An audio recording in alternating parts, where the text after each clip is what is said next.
लेयारी, जहाँ जिंदगी से ज्यादा मौत का खेल था, जहाँ गोलियां बोलती थीं और खामोशी खौफ लाती थी। ये कहानी है उस गैंगस्टर की जिसने 12 साल की उम्र में पहला कत्ल किया। ये रहता तो लेयारी में था, लेकिन इसको कराची का कातिल कहते थे। नाम था अब्दुल रहमान बलोच, आका रहमान डकैत।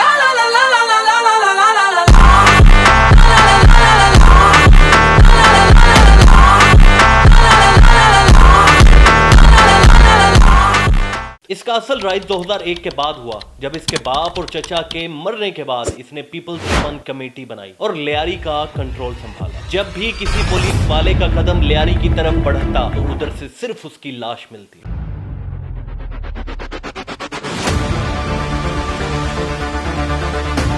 रहमान डकैत ने बच्चों को भी गैंग वार में धकेला। यहाँ बच्चों के हाथ में खिलौने नहीं, पिस्टल मिलते थे और टॉफी की जगह ड्रग्स।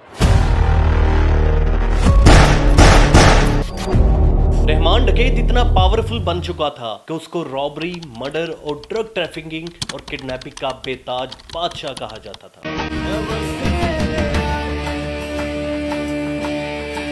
जब तक रहमान डकैत जिंदा रहा, लेयारी में लोगों को रोटी नहीं, सिर्फ बॉडीज मिलती थी। कराची शहर में खून की नदियां बहाने के बाद 2009 में एक पुलिस मुकाबले में रहमान डकैत अपने 3 साथियों समेत